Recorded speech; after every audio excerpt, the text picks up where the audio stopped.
An error occurred. Crap. Okay. 444. All right, got it. All right. Hey, welcome everyone to the Black Spinner Music Podcast.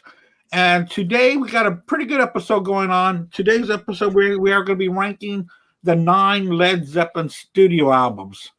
And with me today, I've got Al Horta from the Be Cool or Be Podcast Out. What up? And we got the team of Jerry and Mark from the BS sessions we got Mark and Jerry from the BS sessions, and we've also got Mark who also does the Freeform Rock podcast. How's it going, guys? Good. Awesome. And also Mark Alden Taylor also does a great rock station on Tuesday nights. What's the name of the station, Mark? Thatmetalstation.com. Thatmetalstation.com. Yeah. It's a great place where you can chat about what's being played. You chat about the bands, and he will play your requests. But also, besides that, he does have like a theme every now and then, and he follows that theme, and it's pretty interesting. Like yesterday was Northern California band, so that was pretty cool. Next week, I'm going to do 2 sets of 1983 new wave rock metal. So that is on Tuesday nights.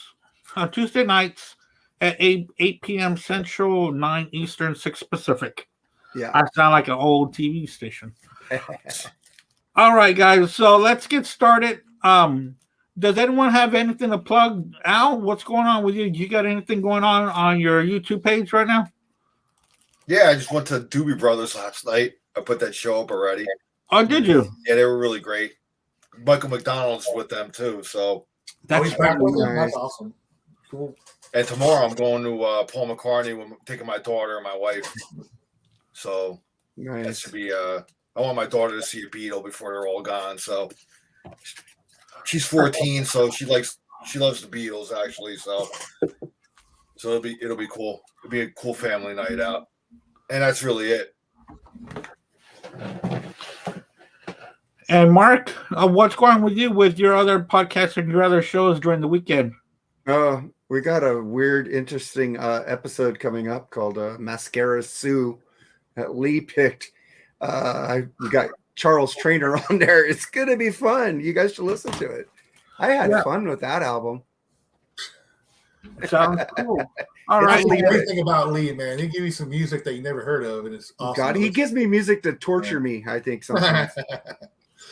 And then Jerry will be on the BS sessions with Mark and Jerry tomorrow. They're going to be ranking the top 6, their top 6 Iron Maiden albums plus other BS. Yeah, usual just things that are happening around the world in the music, in the business, the movie business. We try to cover as much as we can. It's a lot of fun, man. Yeah. Their shows are a lot of fun. A lot of pop culture and the stuff that's going on, and today in the world of sports and pop culture. So let's get started, guys. We are going to be doing ranking our Led Zeppelin albums, the studio albums. So we'll go Jerry, Mark, and Al, and then myself. So let's get started. Jerry, what's your number 9 album? Well, I want to put a shout out to this one first. My favorite live album at all time. Song remains the same. Yeah, one of my favorite. It's just an awesome. I love the video or the movie. Yeah, the movie of it. I love the weird movies, the little movies they put in there. my older brother used to take me to midnight showings of that at a local theater when I was like fucking, I don't know, 11 years old or something. It was great. Number 9, probably no surprise. There's probably a lot of buddies. So there's still some good stuff on here. Yeah. Ozone Baby, Darlene, good stuff. And then the remastered CD, they put like, hey, what can I do in it and stuff. There's a great song. And a couple other ones I can't think of at the moment. Wearing and Tearing, that's a great song. Just because it's number 9 doesn't mean it's bad. It's still a really good record. And on that remaster, they also got Riverside Blues on it as well. Yeah. Yeah. Mark, what's your number 9? The same as his. Coda. Coda. I didn't break out my CDs. I didn't feel like it. So I'll let you guys show them. Yeah. You know. But he said his favorite live album. This is my favorite. This one or the BBC sessions, How the West Was Won. I love this one. That's a great live album too. Yeah, this is my favorite. Yeah, that BBC sessions is really something, man. Yeah, it's really good. That got stolen. I need to get that back. Yeah. Yeah, my uncle got that for me as a gift on the CD, and I love it. It's it's really great to hear them raw, especially when Jimmy is just going off the rails. Right. That's just, A lot of improvisation. Is that a word? Improvisation? He was probably doing some rails. Yeah. Either way, it was still great. Regardless of how he got there, it was great. Well, everybody says Aerosmith's better when they were drugged out. So, yeah. Well, Motley Crue was so. Like kind of still are, I think. I think Vince is. All right. Al, what's your number 9? Across the board, it's going to go Coda. But it's still like Jerry said, it's still I still love it. I mean, Zeppelin doesn't have they were in and out, in like 10, 11 years, so they didn't have a chance to really put out a bad album. I mean, I know that's like an album of like a collection of outtakes from different periods, but still, it's still a great album, but you got to rank it somewhere, so it's going to be at the bottom, I got this like a long time ago, the Zeppelin Complete. We were just talking about that. So, but I have some on vinyl too. I just didn't dig out all of them and shit. But yeah, Coda, man. And then I think that last batch of reissues that they did, they included like 2 bonus discs of like other stuff, like songs that were like a work in progress. To me, those albums that of the last batch of the remasters that had the bonus discs, I think the Zeppelin 1 and Coda were like the best ones that you got the bang for your buck because they came loaded with like 2 CDs. Yeah, there you go. And Coda, man, they expanded it by it has like 3 discs. Yeah. So it's cool. Yeah, Mark got it. Yeah, and Zeppelin 1. Zeppelin 1 had a live one, live show on there. Yeah, Zeppelin had a live concert on there, which was great. Like them, early on, man, with fucking full energy and it can't be beat, man. So they were just so heavy and on fire, man. Just out to prove to the world that they were the greatest. So. Yep, and that's how the BBC sessions are. I mean, dude, they're just it's a great CD too. Like, I recommend that to anybody too that doesn't have it. Yeah. So, but yeah, Coda would be my number 9. Yeah, I'm gonna have to agree. Coda's my number 9 as well. But just a little liner notes. Side 2 was all from '78, so that's pretty cool knowing that was towards the end.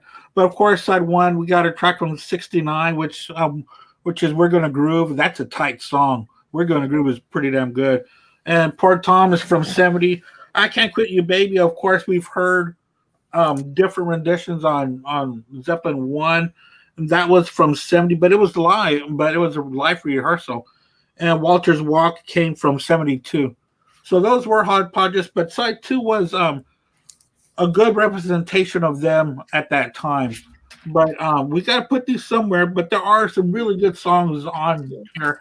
It's not just a throwaway. It really is a good piece of work by the band that they ended it that way. And that's the way they should have ended it without Bonham.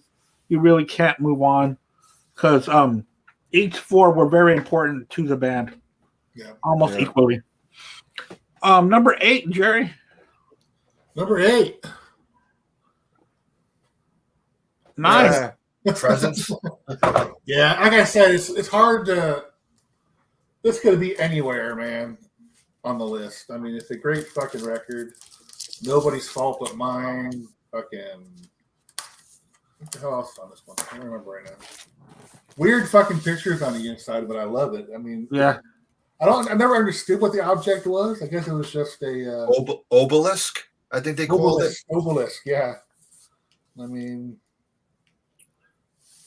But there was no meaning behind it, or was it something worshipped throughout the community?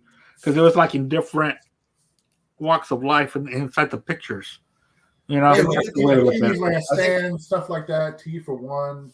I think that company Hypnosis or something like that made their album cover. Same company that did like Floyd album covers and stuff like that. So I think that was like the company that did. I'm sure they did that one too. But this is originally my number 5 one. Mhm. But it put down there. You know, like me and Andy were talking, mine has switched so many times over the years. My favorite ones. My number 1 and my number 9 have always been the same, but all the other ones, depending on the mood, were my favorite one at the time. So, anyway, that's my number 8. Mark. My number 8 is In Through the Outdoor. Oh. Fucking, I hate hot dog. God dang, that's a fucking horrible song. My God, stop! Like they try to do James Brown on the Crunch. Fucking, they try to do fucking Elvis on that. Just be Led Zeppelin. Stop trying to do other people, man. You don't work good at that, man. Work better at the blues. You enhance the blues, but James Brown and freaking Elvis, man, that's my note. I love All of My Love. I love In the Evening. It's a good album, but it's Hot Dog just like drops it down for me. And some other songs on there too. Ow. Yeah, Into the Outdoor. My next one.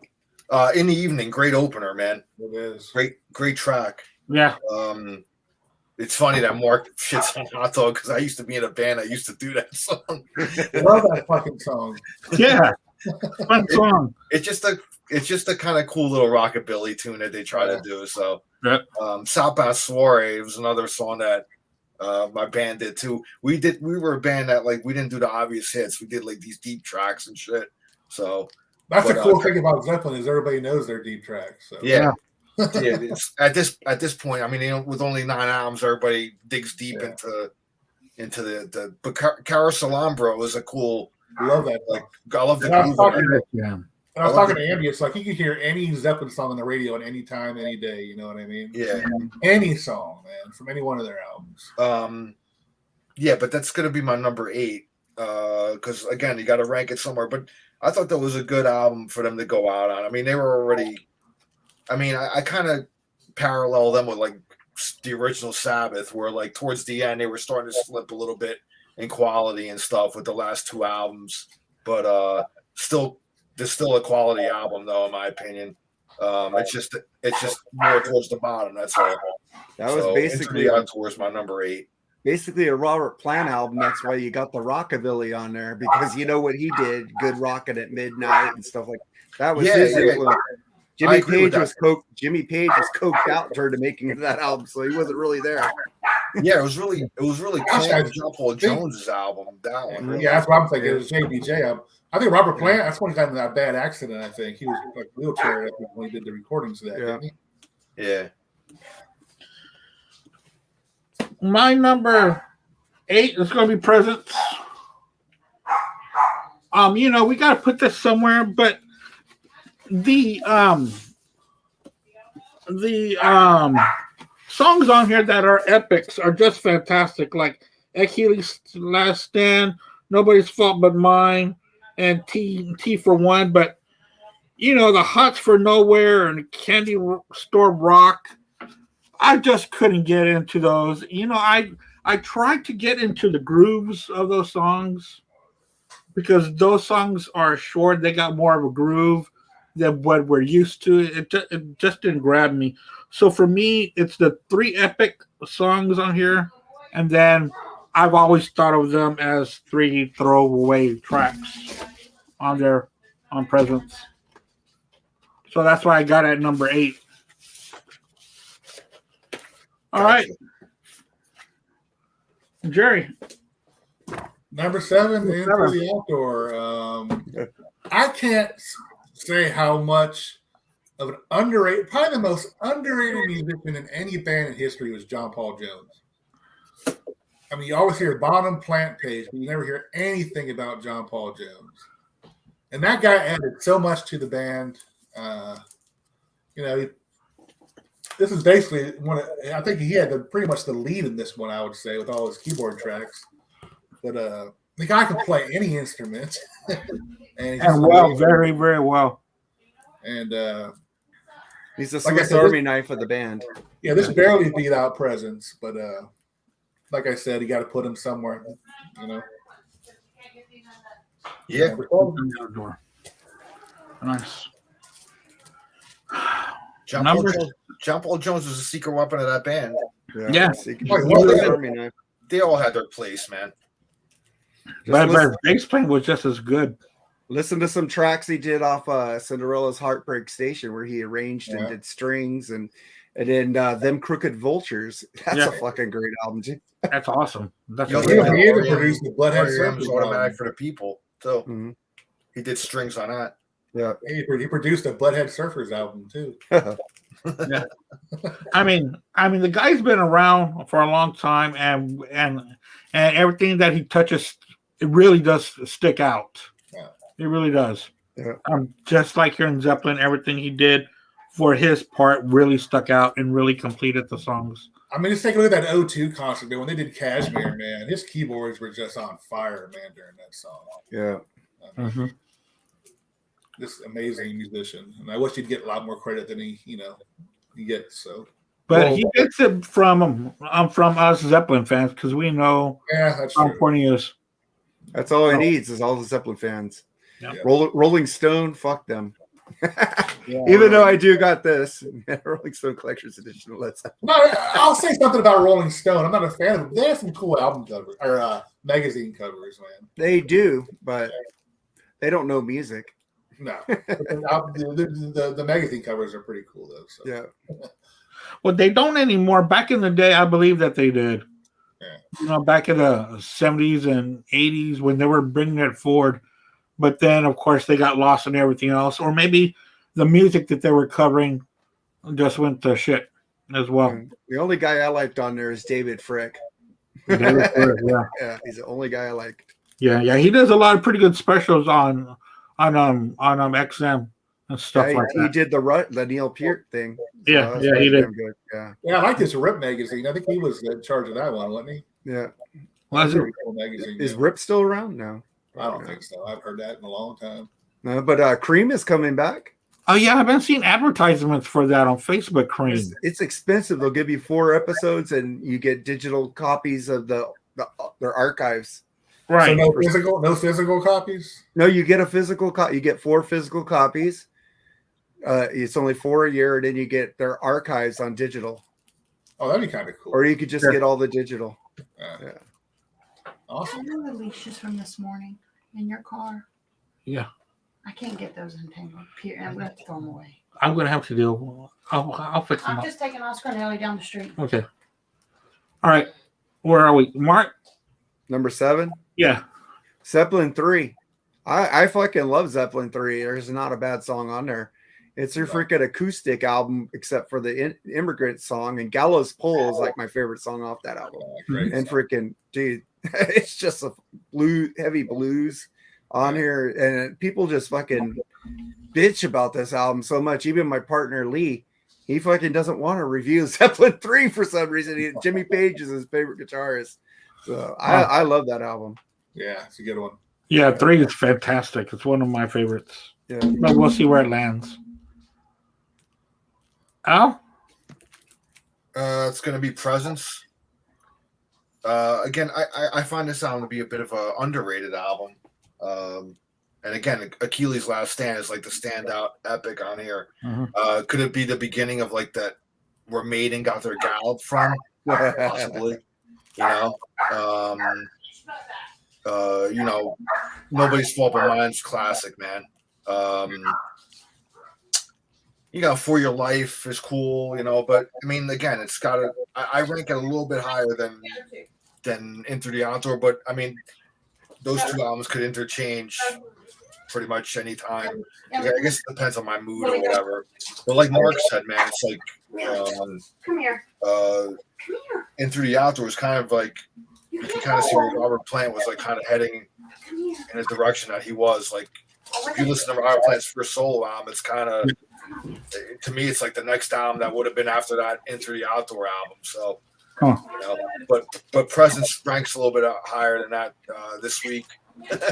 This week. This week. So that's going to be number 7. It was number 7, right? Yeah, 7. Yeah. 7. I've had my ups and downs with this album. I've had it number 1. It was going to be number 2. And then I switched it this morning to number 7. That's how much it slipped. I come and go with this album.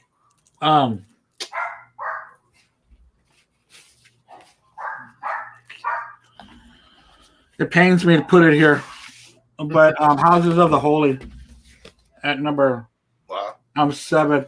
Just don't post that on Facebook. Huh? Yeah, you get it taken down quick. Fine. Here, how about that? Because of the cover. Yeah, they fixed it though because everybody's complaining. I put a Zeppelin cover up and they banned me for 30 days. But the song remains the same. It's one of my favorite songs of all time by them. That's a badass song, and so's the Rain song and Over the Hills and Far Away. Where I kind of get a little iffy. I've never liked the song Dire Maker. I just don't like the rhythm. I don't like the song at all. I love Dancing Days and No Quarter. It's just so awesome. But there's a couple, like I said, I didn't like Dire Maker and The Ocean and Crunch. I mean, they could have done something better in between those epic songs that were just so great. So that's why I put it down here. It just started to slip for me because of those songs just stood out to me and saying they're better than this.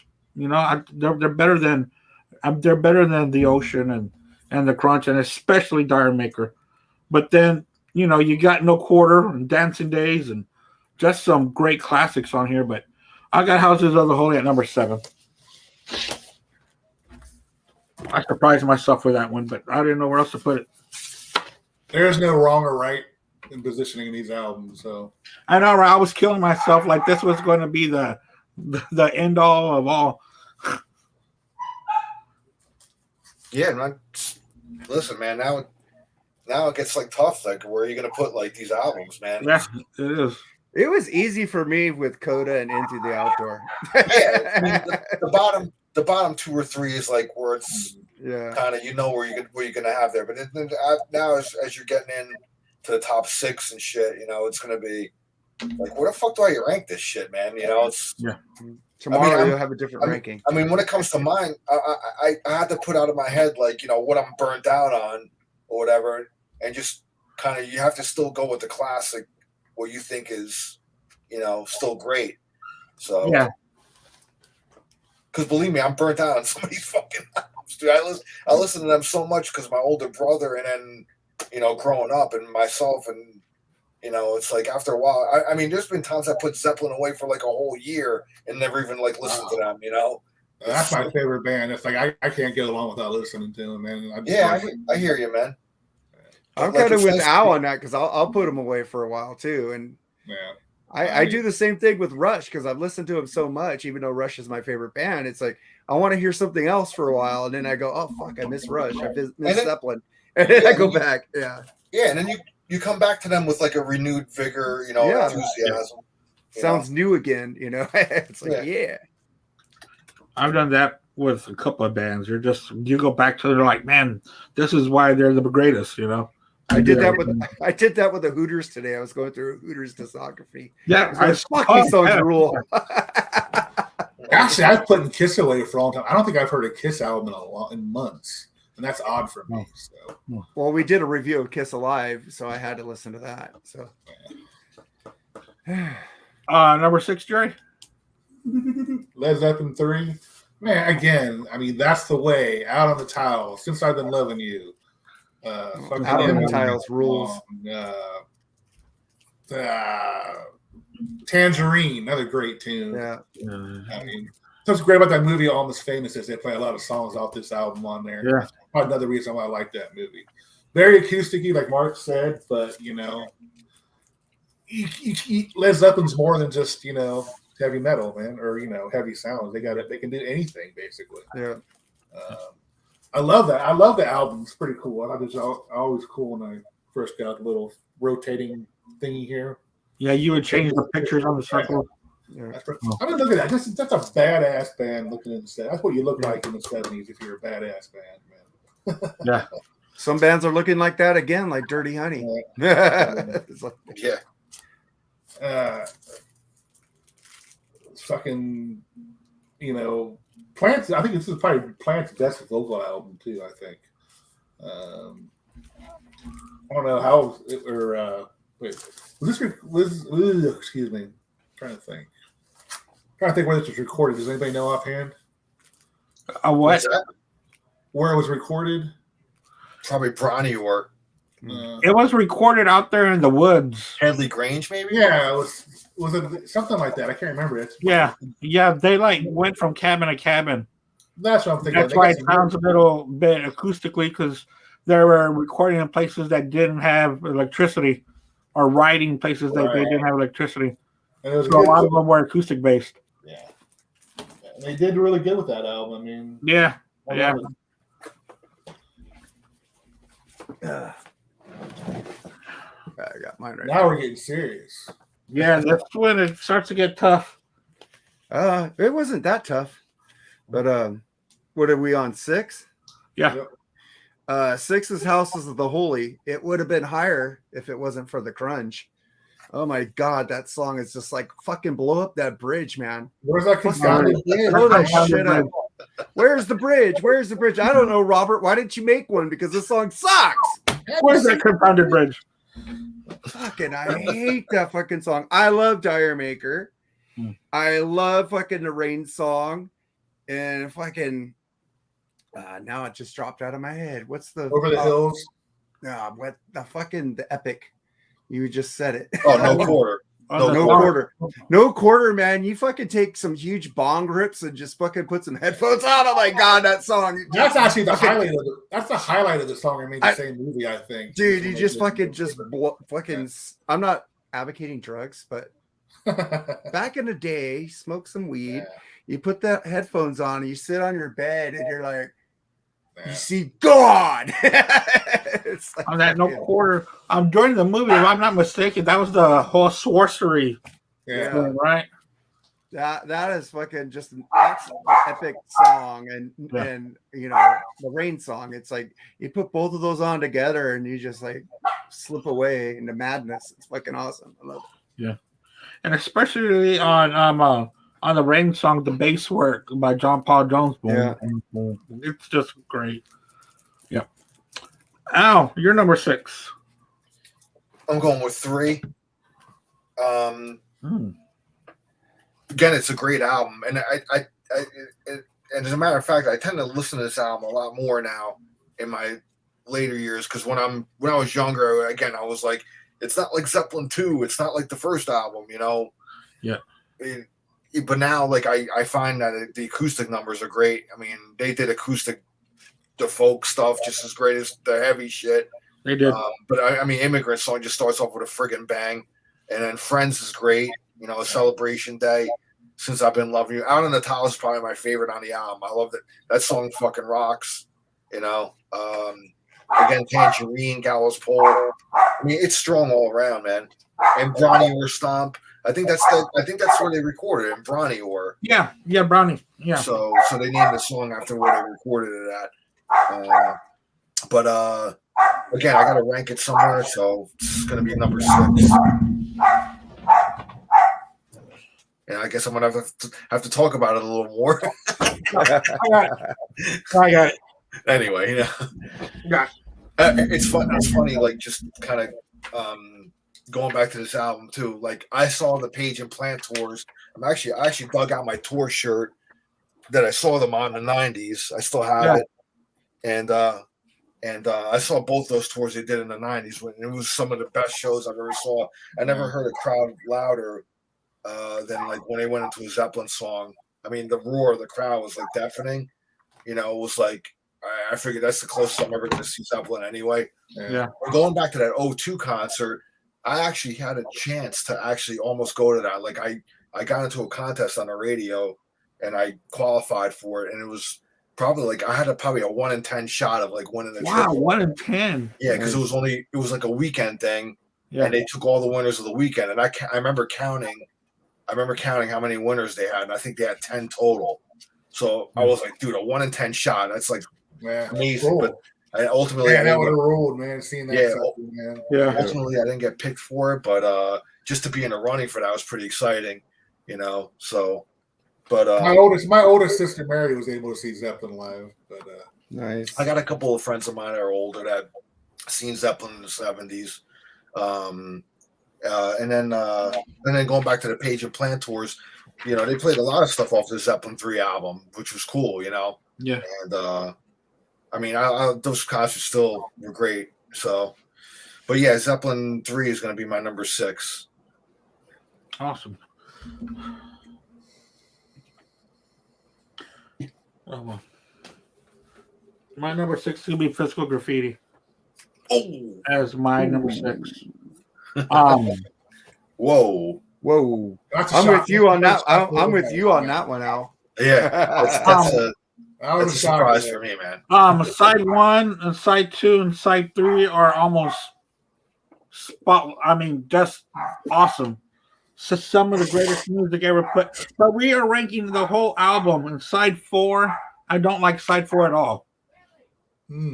So that leaves 25% of the album that I don't like. Side 1, 2, and 3 are just kick-ass. What songs are on side 4 again? Don't want no tutti fruity, no lollipop. Come on, baby, let's rock. Boogie with Stu? Yeah. Night Flight, that's a great song, Juan. Night Flight. Black Country Woman, I think, is on there. Yeah. Sick Again. Just, I just don't think that side 4 held up to sides 1, 2, and 3. Yeah, man. And every time I hear this album, I always hear it all the way through, and I lose interest on side 4. That's a double album too. So yeah, well, the Beatles made a double album that I can hear all the way through, and so does The Wall, Melancholy and Infinite Sadness. I can listen to all the way through. I mean, but I lose interest on side 4. I mean, if you ask me, like I think The Wall and White Album has their share of filler too. But oh god, yeah. The White Album, especially. Not to say that the White Album is not a classic. But I can hear the White Album all the way through. Yeah, really? And hear no word for word on the White Album. On the White Album. I enjoy them. And they're stinkers to some people, but I enjoy it all. I know. So, but that's why I put this here because of side 4. Hey, listen, man, everybody's different. Yeah. I start to lose interest. Jerry, you're number 5. Let's go where it all started from. Led Zeppelin 1.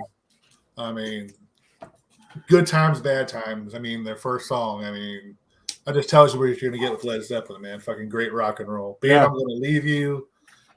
Man, that's such a pretty fucking song. Babe, I'm Going to Leave You. Great White did a great version of that, too, by the way. Yeah, they did. Yeah, they do great. Great White's awesome. Of course, you got Dazed and Confused. Your Time Is Going to Come. Communication Breakdown. Probably the best 3-minute song in the world. How Many More Times? I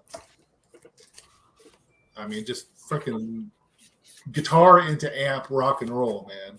No effects, no crap, just straight off rock and roll, man. They just went at it. They just went at it on that album. And every time you see a video of them playing this off this first tour of theirs, man, just amazing. Hey, there's Edwin Canestracci from the Rock All Over You podcast said that album had riffs, Black Sabbath riffs before Black Sabbath. Yeah. So I mean, look at that. That's a badass fucking 60s. Communication Breakdown is a fucking metal song, man. And if you look at the back of that, Jerry, on the back, they weren't too sure if they were going to keep Robert Plant. So his name is in white, where it doesn't show the other guys in black. Dang. Holy shit, I never noticed that. Yeah. They got him in white, where it kind of blends in with the back of the album, and everybody else is in bold black. Dang. I thought Plant and Bonham were like a team when they came together, didn't they? Yeah, they were in the same band. Yeah. Yeah. I'm glad they stuck with Plant. That was actually a wise decision. So Yeah, because really, I mean, I can't imagine anybody else. I mean, it's not just vocalization; it's frontman. And look at all the bands that sound like Robert Plant. I mean, geez. Yeah, that's a great, one of the best debut albums probably ever. I'm not gonna say it's the best, but it's definitely one of the best. It's got to be up there. I mean, Robert Plant. If my memory serves me well, there was not another frontman like him until everyone started copying him. I was the best frontman ever. I have no doubts about that one. You know, and that's because he had great musicians around him that could have taken over. I'm sorry, what else? No, I was going to say I would argue that Roger Daltrey obviously predates him. Yeah, he kind of had that mold, the blonde hair, the chest out, and the bravado. Yeah, part of the band. Yeah, you're right. But he didn't get that high notes until like after Zeppelin. No, Roger Daltrey. He's more like Substitute. You know, he was kind of more docile until after Zeppelin. He started going higher with his voice, like "Won't Get Fooled Again" and stuff like that, where he's screaming. He never screamed on the older stuff till after Zeppelin. So I think he was inspired by Robert Plant. Yeah, but I think we're also talking about stage presence. Yeah, stage presence with the microphone. Roger Daltrey. Yeah. You know, he was almost in front of the camera there in the mod era where he was, you know, the front man. It's like Spinal. The Who reminds me of Spinal Tap, where they're all like prim and proper, and all of a sudden they start growing their hair and shit like that. Yeah. Same with the Beatles, man. Yeah, the Beatles too. But the Who more is like that for me, because they were like just standing there like the Beatles, but I think they evolved in more of like a hard rock band compared to the Beatles. Yeah, well, they evolved. I mean, they kept moving ahead, but the Beatles ended recording in 69, 70. Yeah. And then, you know, who knows what they would have heard or sounded like in 71 or 72 when things were getting Paul heavier. solo albums. You could hear it on the White Album. You could hear Paul's song sounded like what Paul was gonna do. John sounded like what John's gonna do. George sounded like George. It was kind of a fractured album. It's like solo projects just put together. It sounded like to me. It's beautiful. Yeah. It's a beautiful piece of work. Okay, where are we at? Number 5. Jerry? It's Mark, I think. Oh yeah, you just did one. I just did a Zeppelin 1. What number was that again? We're at number 5. Zeppelin 2. I fucking love that album, but the albums above it I love more. It's like that album is just the lemons. This is like total stolen from the blues. All these songs on here, basically. It's like I think I like their albums more when they weren't taken from blues artists. That's just me. But I absolutely love Zeppelin 2. It's kind of a burnout factor for me right now because fucking what is and what should never be. Thank you. This stuff is all played on the radio. It's like I'm burned out of this album. But I still love it. It's still good. Yeah. Especially when it's played in its entirety from beginning to end, and you hear the chronological order. It's great. Yeah, I just hate it when there's a shuffle and Living Loving Maid comes on different. Right? I go, what? I gotta go back. Yeah, because it belongs right after a heartbreaker. Right after a heartbreaker. That and Journey's feeling that way. I want to hear any time after that, but if you put it on the shuffle, you won't hear it any time after that. You know what I mean? Yeah. I remember when they came out with that in like 1990 or whatever. When they came out with that 4 CD box set. Yeah, I got that. Yeah, and they had Heartbreaker on there, and they immediately followed it up with Communication Breakdown. I know. I was like, that was kind of jarring, man. But I was like, it's kind of fresh to hear it that way, you know. And that was the one where the wheat crops or whatever, right? Yeah. Okay. Yeah. I bought that when it first came out. Tower Records. Man, that was a big hit for them. It got stolen. That's when they put on Traveling Riverside Blues and stuff on there. Those are the 2 tracks they had on there. So, yeah, I bought it when it came out too, man.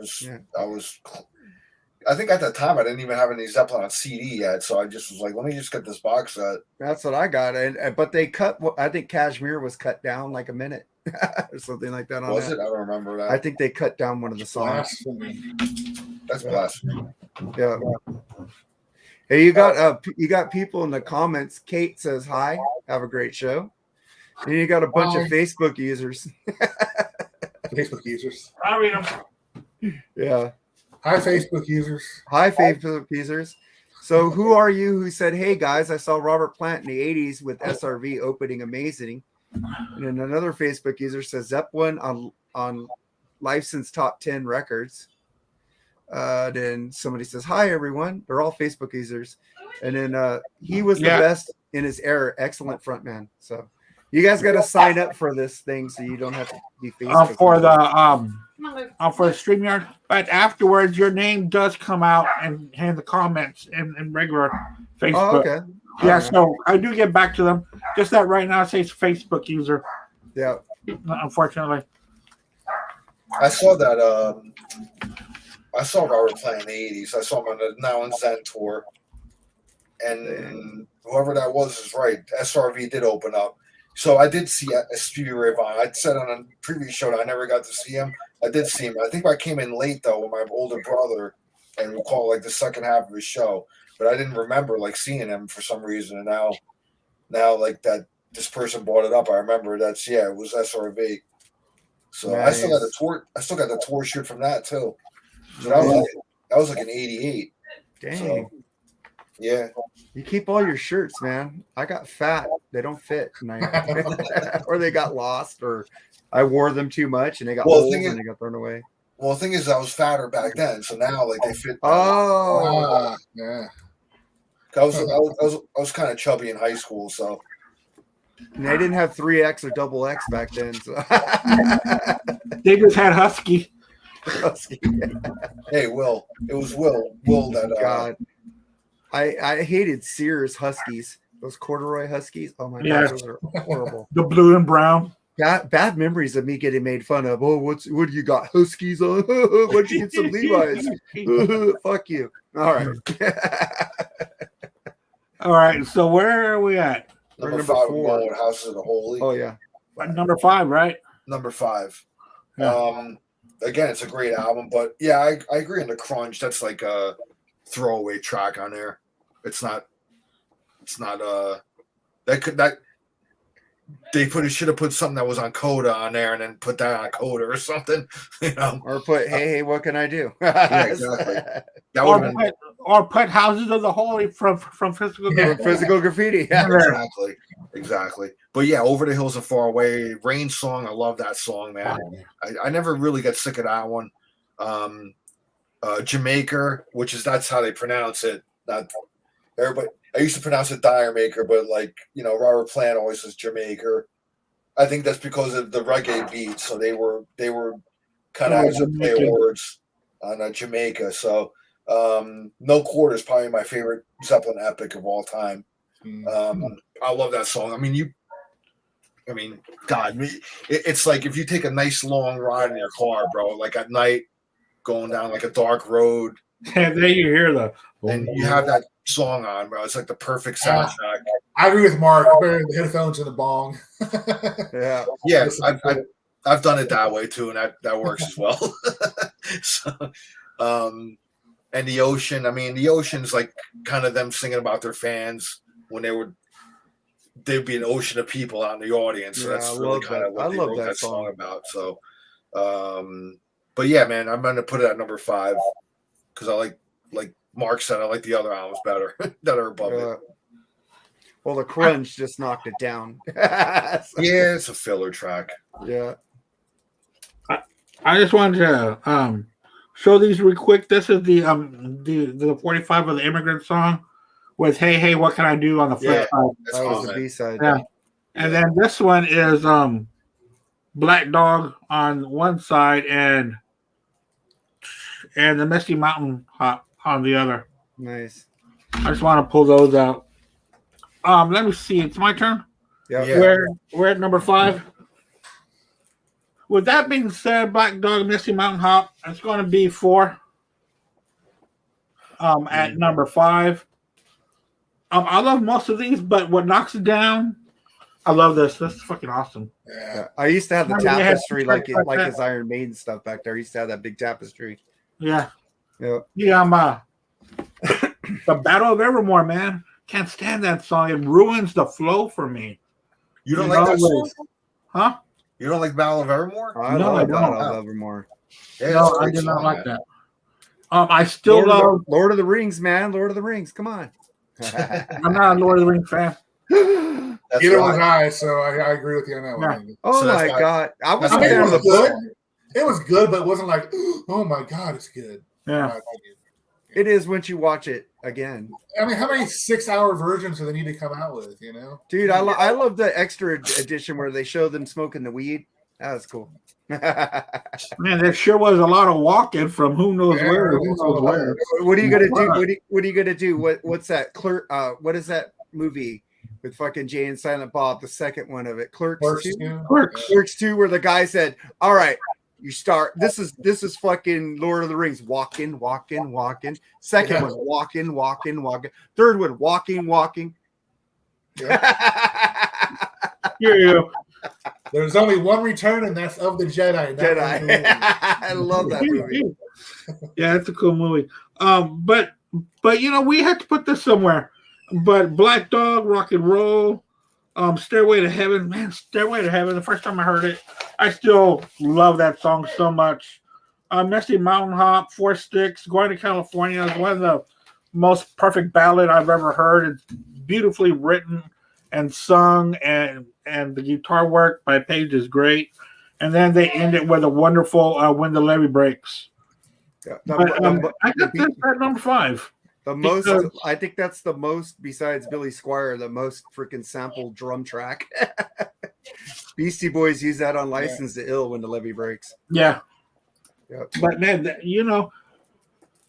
it's John Bonham that makes this band hard rock or heavy rock. When we go back to Zeppelin 2, we think about the song "Thank You," and they'll probably say, "Hey, John, can you just play a light drum?" He goes, "Boom, boom, boom, boom, boom," like this, and he just can't play any other way.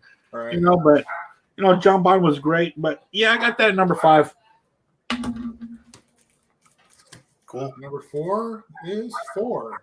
And I have to disagree with you, man. Battle of Evermore is a great song, in my opinion. It was Sandy Denny. Was that her name? Oh God, I was hoping you wouldn't say that because I like to, because we did a review of her group Fairport Convention. I couldn't stand her voice, but for some reason on that song I love it. So Going to California is probably my favorite ballad of all time. Yeah. It's one of the most beautifully written songs. I think it was written about Joni Mitchell, if I remember right. Oh, really? Yeah. Oh. Misty Mountain Hop, When the Levee Breaks. Just classics, man. And Stairway to Heaven, man. A lot of people say they're tired of that. You can't play it in guitar shops anymore. But that song fucking rules, man. I can never get tired of it. Neither can I. The Black Dog, Rock and Roll, Battle of Evermore, Stairway. Not a bad song. Four Sticks even is cool. Yeah. This is like all killer, no filler, man. Definitely. Yeah. I picked the same number as you. And like I was going to say, that Sandy Denny song, it's like, I can't stand Fairport. That's a joke I do. I mispronounced the name on purpose because it pisses Lee off. So I like to get him screaming at me. But I like her voice on that song. At first, when you listen to it, kind of sounds like Ann Wilson. But if you listen to her albums with the other band, she doesn't sound like Ann Wilson. She just sounds funny, like hippie. Hart actually does a really good cover of that song. Actually, if you ever heard him do it, Hart does any Zeppelin cover. Did you know that when Zeppelin was looking for a singer, because after that charity thing, Ann Wilson said she wrote them and said, "Hey, I would like to audition to be the singer of Zeppelin." They never got back to her. Wow. She would have been perfect. And then she did that thing where they were all crying when she sang Zeppelin to them at the Kennedy Honors. Yeah. So that was amazing performance, man. Good. Like I was saying, I don't know how Nancy Wilson can sit there and play that intro just by herself having those guys watch her play that. I would be so fucking nervous. And they had the choir, man. It was a And whole. she nailed it, man. She It nailed was it. a whole production. It was great, man. Golly, I love to watch that. I can watch that over and over. I really can. To see the faces of Plant, Jones, and Paige, they're just priceless. Ann Wilson still has it. I just saw her in concert like a month ago, and I put up some videos from the concert, and the one song that everybody is fucking arguing over is Bridge of Sighs. She did a version of Bridge of Sighs. Everybody's going off on the guitar. Wrong tone. You can't play like Robin Trower. Blah blah. They're all fighting. Ann sounds great, but the band sucks. And then somebody goes, the band is great. They suck. And most of them say they suck. And I go, well, that's a tribute to Robin Trower because nobody could sound like him. So she needed two guitarists to do one. So yeah, they're all, not everyone can be like the greats. I mean, come on. So, where are we at? Number 3? 4. 4. Oh, you were on 4. I just got down with 4. Before number 4, going back to the Heart thing, they did Battle Evermore on the single soundtrack, but as the Love Mongers. Yeah. Oh, did they? Yeah. Yeah. That's when Ann and Nancy did the Love Mongers. Heart was kind of on hiatus, I guess. That was for a while, great soundtrack. I love that soundtrack. Yeah, it's a great soundtrack. I traded it for Fleetwood Mac Rumors, and I never got I actually liked the movie. I know people didn't like the movie, but I actually did. Oh, I love the movie. I love what's that? Matt Dillon. Matt Dillon. He was awesome in him. I like it when Pearl Jam and freaking Chris Cornell sitting at the table with him. That's like a great scene of the movie. Actually, I hope they have a 4K version of that. I buy it. And I think Jimmy Page. I think he should have did like what he did with the Black Crowes, and he should have hooked up with Heart and did a tour with them doing Zeppelin. I think that would have been great. He missed the boat on that one, man. Yeah, it's funny. The Black Crowes didn't really like Zeppelin either. They come out of interviews. Chris Robinson goes, "I'm not a huge Zeppelin fan." Yeah. What else was I going to say? But like Heart was created because of their love for Zeppelin. I mean, they can just tell. Well, they do that live album. They do a version of Rock and Roll. Yeah, pretty damn good. Yeah, I saw Heart a few years back when they toured with Jason Bonham's Led Zeppelin Experience opening up. And then they did a whole at the end of the night. They did a whole. Jason came out with Heart, and then they did a whole Zeppelin set, and it was amazing. Oh, awesome! It's like one of the coolest things I saw live. And then that's what got me thinking. I'm like, why didn't fucking Jimmy Page take Heart on the road and did Zeppelin with them? It would have been. Ann Wilson would have nailed all the Zeppelin stuff. So. Oh yeah. Yeah, they didn't even give her a chance. I would have anyway, my number 4 is going to be Zeppelin 1. Yeah. I mean, a great debut album. I mean, Good Times, Bad Times, what an opener that is. With the John Bonham doing the triplets on the single drum, bass drum, and just showing the drummers like who the fuck is boss, and Dazed and Confused. Obviously, I mean, a lot of these songs on here are like covers, really. If you they are. Look at it, But Communication Breakdown. It could have been the first metal song. First metal song could have been Helter Skelter, but Communication Breakdown could have been considered a punk song too back in the day. Like proto punk. I think that gave the inspiration to Tony Iommi to write like Paranoid. Probably, it's kind of the same chords. I think my favorite song on here though is How Many More Times, the last song on the album. Great riff. With that riff is just killer. I remember me and the band I was in, we used to jam on that song, and I used to love that riff, man. But number 4 is gonna be the first one. Great debut album. Zeppelin 1. One of the Facebook users was Will Toth from the Rush page. Will's Rush page. Yeah, Will's awesome. Good guy. Great guy. Yeah. My number 4. I can't believe that this is number 4 on my list. I used to hate this album. And now it's number 4. This whole week, I have heard this twice a day this whole week. In Through the Outdoor. Wow. Dude, in the evenings, a fantastic starter. Southbound Suarez, Fool in the Rain is a fantastic song. I love Fool in the Rain. Hot Dog, I think, is a fun song. This really caught my ear this time around was I can't pronounce this, Carousel Umbra. Carousel Umbra. Dude, it sounds like Van Halen from '84 with those keyboards. It's fantastic, and it's just a great song. It's I an love the epic drums song on on that here. song, man. Huh? I love the drums on that song. Yeah. Bonham tears it up on that. And All My Love and I'm Gonna Crawl. And that's the whole album. Fantastic songs. Yeah. All the way through it. I was surprised because, man, I used to fall asleep to this album. It used to bore me. And now, out of nowhere this week, I can't stop listening to it. I know you were saying that on Facebook, and I was going, I think I like the album. I have no problem with it. It's just Hot Dog. You like Hot Dog?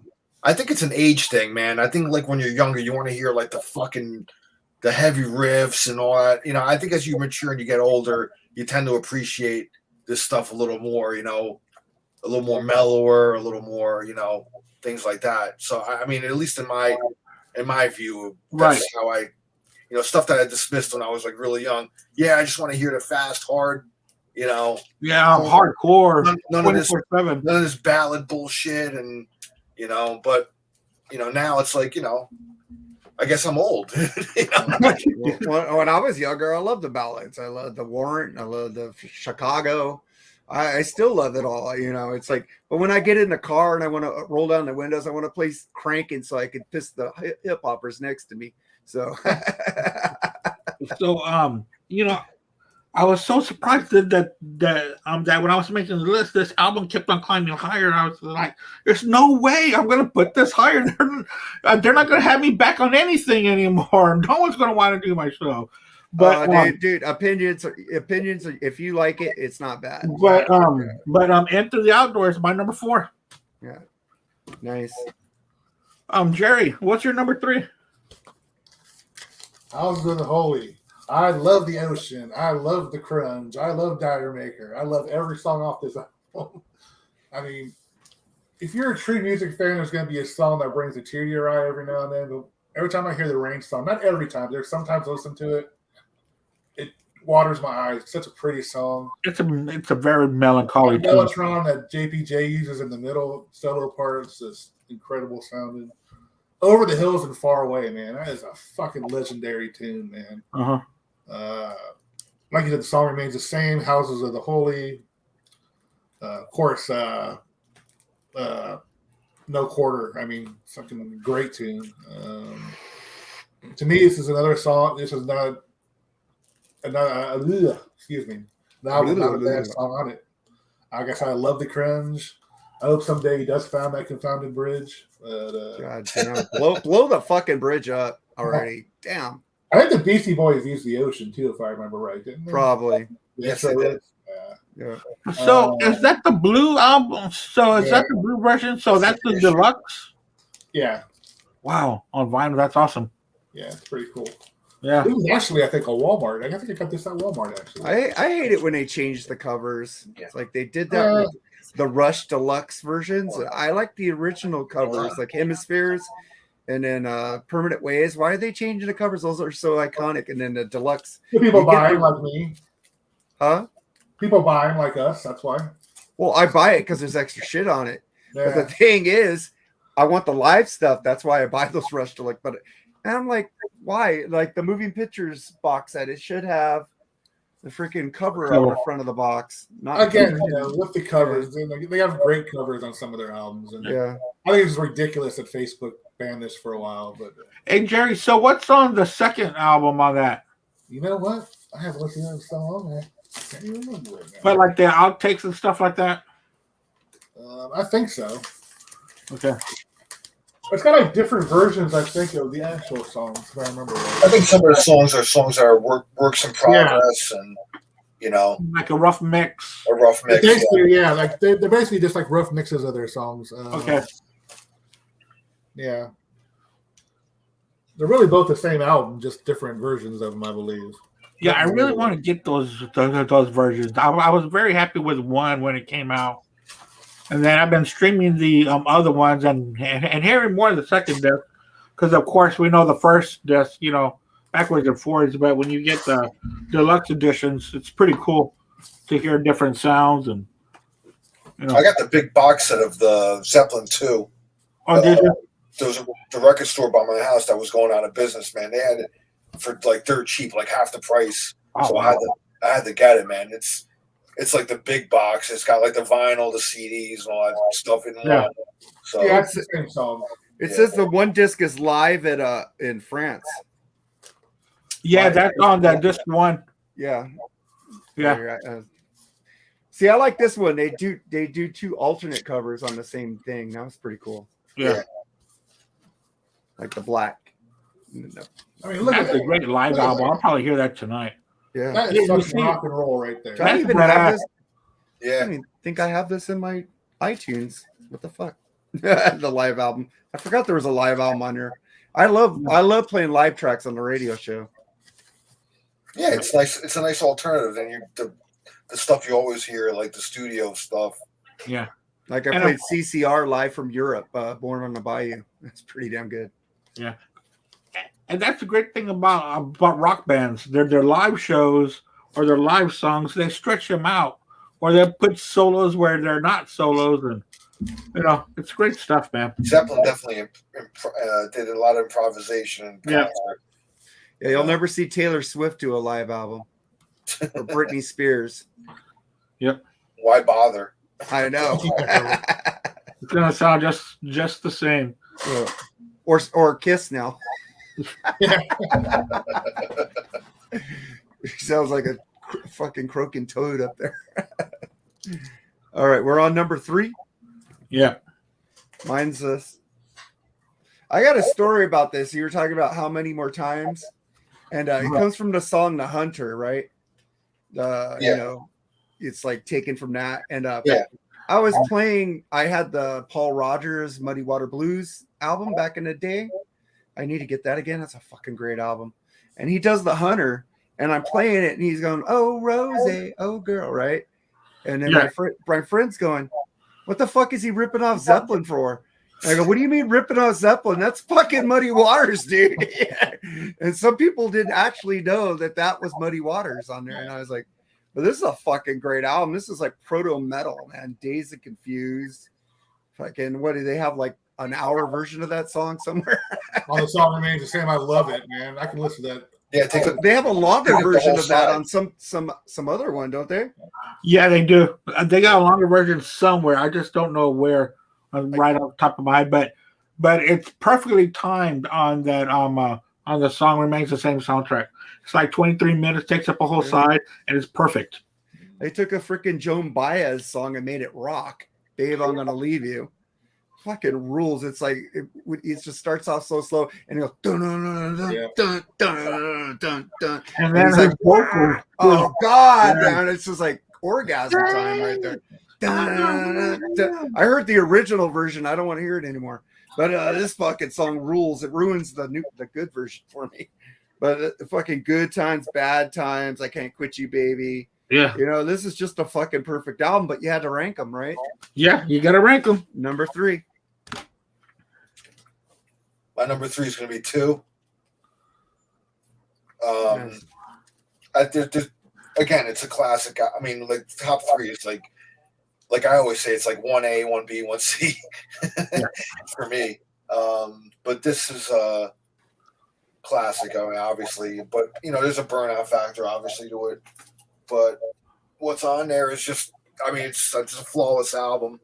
I don't know, man. The songs, a whole lot of love. What else is on it? I can't even think. I'm burnt down, and I can't even think of the songs. What is the one? The Lemon song, which is kind of like, didn't Traveling Riverside Blues kind of like expand on that a little bit? Yeah. Yeah, like the Willie Dixon. Yeah. So Thank You is a great ballad. Yes, it Beautiful ballad. Ramble On is on there. Obviously, yeah, Moby Dick with John Bonham, his drum solo, and then my favorite is probably Bring It On Home, the last track. Oh God, I love that song. And His but voice sounds so weird at the beginning of that song too. it does, yeah. I think he's doing the mouth harp, and he probably still has his mouth. Maybe he's singing with it still on his lips or something, because it sounds like his voice is muffled a little bit. You know, when he's like kind of wobbly. yeah. You know, Yeah, they didn't have computers back then to give him that weird sound, so that was all raw. yeah. But all vocalization. Yeah. yeah. But yeah, the album cover is pretty iconic, though, man. You know, with the band on the front and with a bunch of characters on there. But yeah, I mean, it's funny, man. I remember my older brother, getting this album, and you know, he had this ritual where he, you know, put it on the turntable, look at the liner notes, and as a kid, you know, I saw him doing that, and it intrigued me a lot, you know. And I used to look at the liner notes with him as we listened to the album. So yeah, Zeppelin 2 was an album that he played a lot in the house, so that's like ingrained in my head. So Zeppelin 2 will be my number 3, though. That's the problem with streaming. You can't look at the albums. And it's just background music to these kids these days. Yeah. There's some kids out there who do like the feeling of getting a vinyl and reading it and sitting there reading the lyrics while they're playing it, but it's far and in between right now. I think I forgot who said it, but he said, well, you know what I think about streaming? You can't. Oh, Alice Cooper. You can't own air. And he was going like this. You can't own air, but you can own this. Yeah.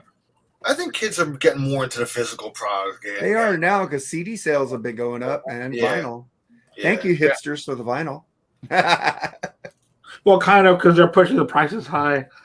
Well, that's actually the manufacturing, because there's 3 plants that do it. And most of them are overseas. Oh, Germany, and I think we have one in America. I think one guy said, if you want to make money, make yourself a record pressing plant. I think that was Sebastian Bach said that. Let's invest and make our own record pressing plants. You know, true, man. Yep. I mean, doesn't Jack White have his own plant? Yeah, he does. Yeah, he does. He's got one. Was it Third Man Records or something? Yeah, Third Man Records. I went to the one in Detroit. In Detroit, the front part is the store, and the back part is the factory. And we were able to see, you know, the pressing and, you know, the making of the vinyl and all that. It's pretty cool. You know what? You know what else has their own pressing? A little tour.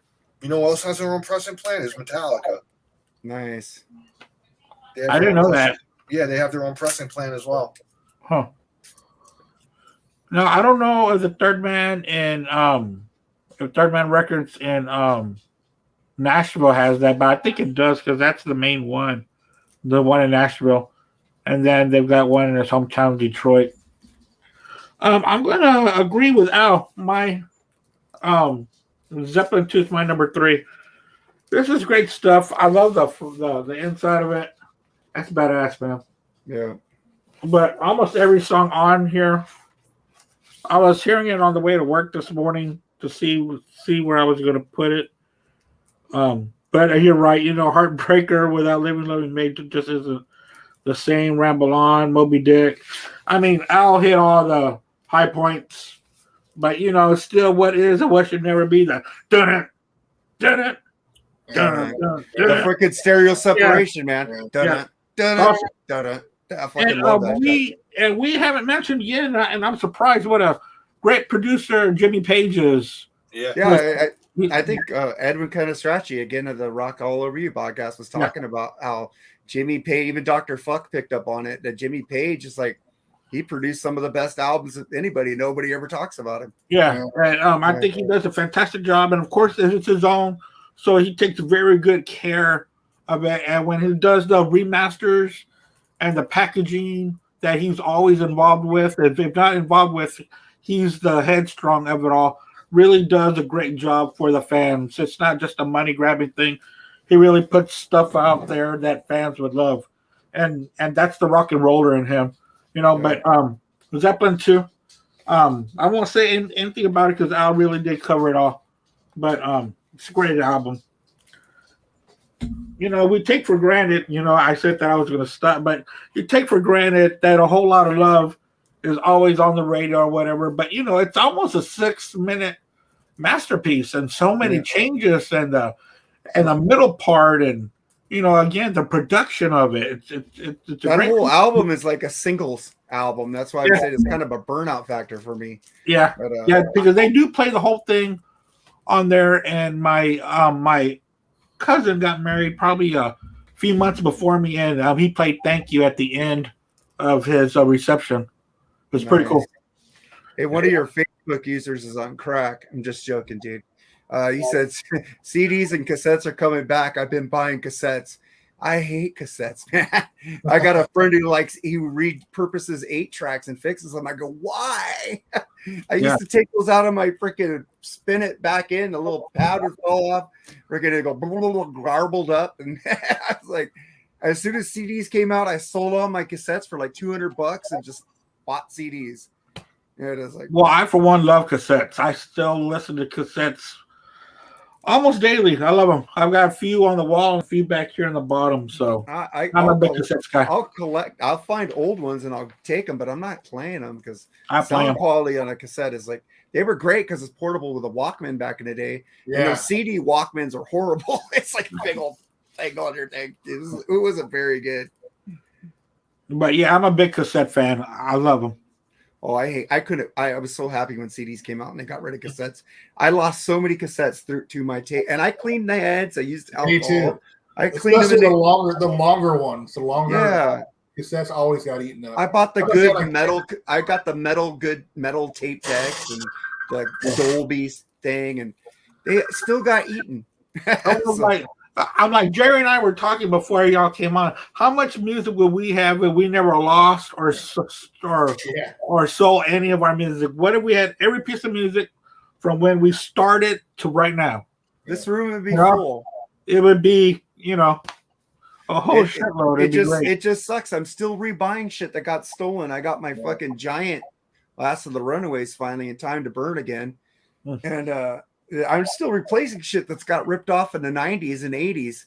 I had fucking like 400 vinyls. I used to go to a place out here in Pasadena. It's not there anymore. Moby Disc Records. I used to buy used vinyl like Oingo Boingo, 99 cents. Billy Squire, 99 cents. Yeah. I get them for now. The used vinyls like 10, 12, 20 bucks. Yeah. It's like fucking this fucker guy came in, stole my stereo, stole my Nintendo, stole my CDs and cassettes, and took all my shit. And then my car got jacked. I used to have one of those Case Logic 100 case CD things. Yeah. I lost 4 of those. No. So. Yeah, that's what I was telling Jerry earlier, because I had that gray and white box set that Al showed earlier. Yeah. And I was in the middle of moving from my mom's house to an apartment. So I had a lot of my CDs in my truck at the time, and that got jacked. Hey, I know you hate the Angels, dude, but Mike Trout just took away a 3-run home run from the Dodgers. Oh, I'm not worried about the Angels anymore. So. I know. But about them. The Dodgers still hit a 3-run homer in that same inning. They would have had 2 3-run home runs. So you know what? I was looking for that game, but when we started this, the Dodgers still doing pregame, so I didn't turn it on. I'm watching it on the side. I'm a Dodger fanatic. That's my sport. They used to televise all the Reds games here. Yeah. But for some reason, they're blocking them out this year for some reason. I know they suck, but damn. Well, you don't have T-Mobile, do you? No, I use YouTube streaming. No, I'm talking about you don't have your cell phone as T-Mobile, right? No, I use Charter actually now. Oh, fuck Charter, dude. You get T-Mobile, they give you the MLB fucking app for free. And if you're out of market, you can stream all your games on that.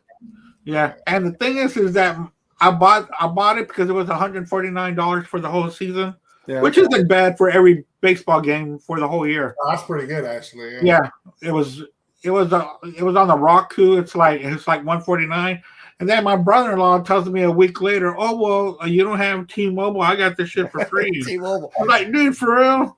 I get Netflix for free with T-Mobile, but I get the good package, so I just pay $5 a month instead of $18.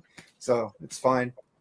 I love T-Mobile. They give you a lot of perks. T-Mobile Tuesdays, man. I'm sounding like a commercial. Hey, you're sponsored by T-Mobile. Give Al some money. We're advertising you. Yeah.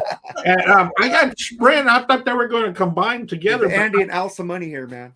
Sprint and T-Mobile are together, right? Together, yeah. Okay, so I got to remember that for next year for MLB. All right, Al.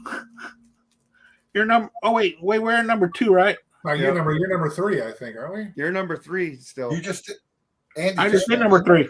Oh, okay. I guess my number 2. Yeah. My number 2 is number 2. I mean, we talked about it a lot already. Yeah. Great songs. I think a lot of it was recorded on the road, if I remember hearing right. It was. And what a great result it was, because it's an awesome album. And like, I don't know, I have no burnout factor with Zeppelin. I can listen to any Zeppelin anytime. That's great. It just, great album. We talked about it a lot. The songs on it. Really like Thank You. It's such a great song. He wrote that for his wife. Yeah. And the drum solo on Moby Dick and the song Remains the Same is awesome. John Bonham was such an innovating drummer, man. He was so good. I bet Mitch I don't think LaFont- he gets a lot of respect any more than he used to. I mean, he used to get a lot of respect, but he's kind of forgotten nowadays, I think. A lot. John Bonham. Well, he's my number 2 drummer. Yeah. I mean, that guy had he was a single bass drum, right? I mean, with the sounds he got out of that. I love it when he made it sound like the race car. I think an underrated drummer is Rick Allen, man. One arm. Come on. Oh. The new album, his drum sound is fucking killer. It sounds like he has 2 arms on this one. Huh? It doesn't sound electric. No, it doesn't sound electric on that was my album big at all. criticism. My big criticism of Hysteria and stuff. There's a lot of electric drums in it. No, dude, it sounds more acoustic than what he sounded like on the other albums. I don't know what they did, but it sounds like the drum sounds like freaking, like, not Pyromania. Pyromania had a lot of electric. It sounds like freaking High and Dry a lot. I heard the new Def Leppard a couple of times, and I liked it better than I thought I would. But now that I really do like Into the Outdoor, I'm going to go back and listen to Psych 2 to Hysteria. Let's see how I feel about it now. Yeah, I love that album. Sorry. I'm not sorry. Oh, no. I mean, side 1 is great, but side 2 kind of puts me to sleep. But maybe now that I'm a little bit older, maybe I'll like it a little bit. Love Bites rules. I love Bites, man. Love Bites. Yeah. And Hysteria, the title track is on side 2, but I'm getting lost here. Yeah. Okay. Oh, yeah. Number 2. Yeah. You guys had this way down on your list. I'm picking Presence as my number 2. That fucking album is funky hard rock. They got some fucking drum fills on that fucking song that I've never heard Bonham do.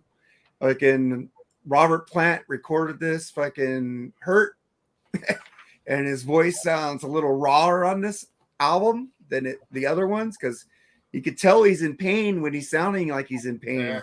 Yeah. I fucking love this album. Fucking you put on fucking Achilles' Last Stand, get in the car, you look at the speedometer and there's no traffic. You're going 100 miles an hour, man. And you're going, oh shit. Yeah. That's great. Oh my God. It's like, and you're just sitting there going, people are looking at you, what the fuck is that guy doing? What is he listening to? Fucking song rules. The album rules. I fucking I love T Hots for Nowhere. I like the whole album, man. It's just, he's got that funky drum beat going. It's fucking cool. It sounds like he's like listening to some Rush there on this album, man, because he's doing some shit that I never heard him do. Fucking, it sucks because that was his, that's not his last recorded album, but I wish they would have went more on the Presence feel than they went on Into the Outdoor for me, because I love Presence. You know, and when you were talking about Presence on the chat room, I played it again, and I did not listen to the ones that I love. I pinpointed the 3 tracks that I had to hear, you know, but it still didn't change my mind for some reason. But that's why we're doing this. That's why we're big fans, because, you know, we all love different stuff. Yeah, and that's music. So that's the great thing about it.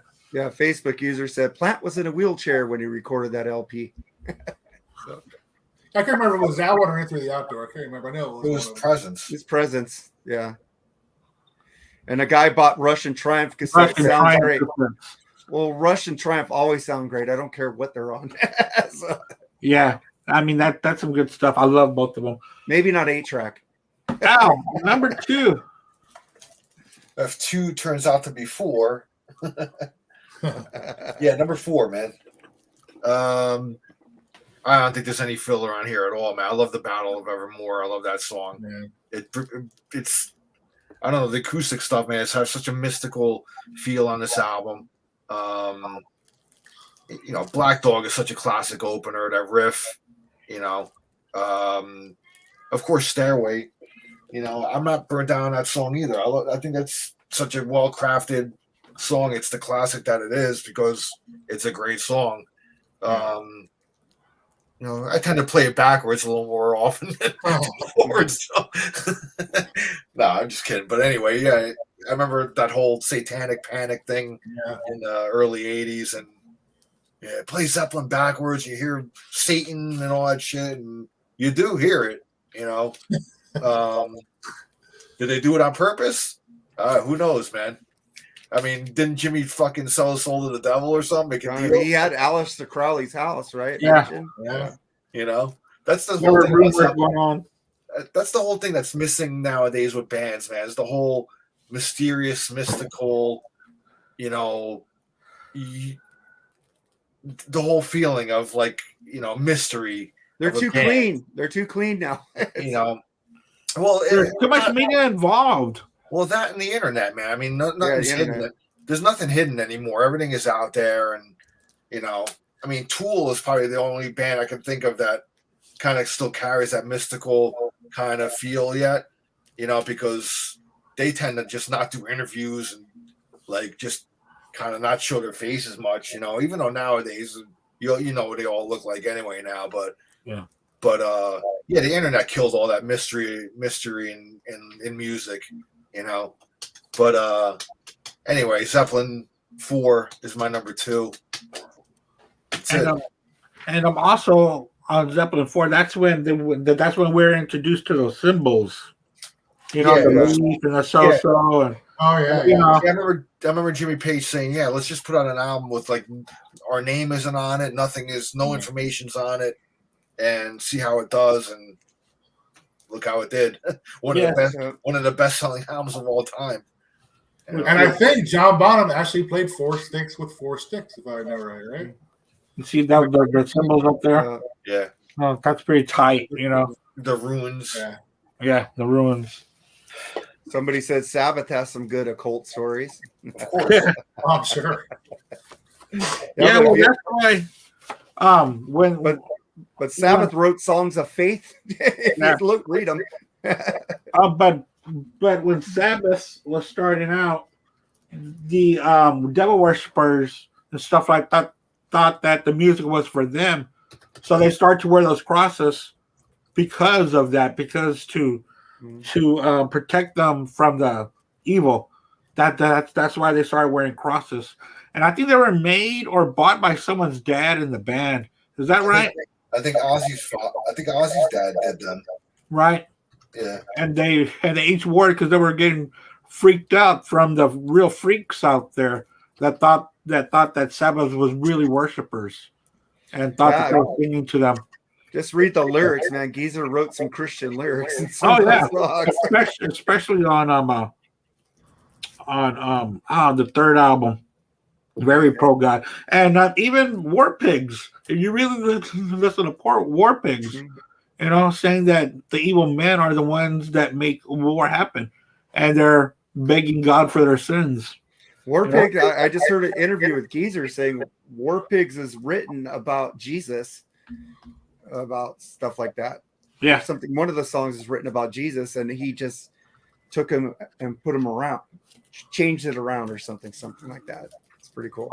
And the same thing with Forever After, Yeah, that's the very strong. Yeah. Very strong Christian words on there. My number 2 is one that y'all talked about earlier. I love Zeppelin 3. Zeppelin 3 is fantastic, man. I like to turn the wheel around and you're able to put it just right where you're able to get all the guys' faces there at the same time. This is where I was reading also where this is where Plant started writing more and more. The first 2 were kind of hurried, right here Plant sat down. And you don't know how I felt when you heard That's the Way on what's the name of that movie y'all were talking about earlier? Almost Famous. Almost Famous, yeah. When that came on, I was like, no freaking way. of all the songs, and I fell in love. The first song that I fell in love off of here was "Since I've Been Loving You."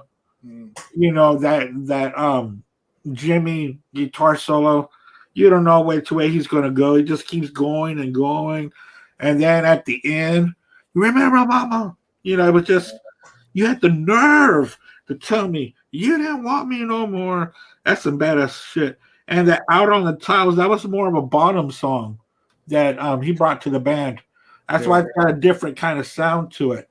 It's more of a bottom led, celebration, friends. There's nothing else here that hasn't been said, but Tangerine, again, just a great ballad, and stuff. There was stuff on here that you didn't expect from Zeppelin, and this was also the start of them moving forward, and they had a little bit more time to work on this after two, and it really shows because they really put their best foot forward on this one. So Zeppelin 3, even the album cover is just nuts, and I love it.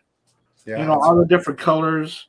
And then you got the back, just like Jerry was saying, that's rock and roll back there. Fucking A, You know, badass.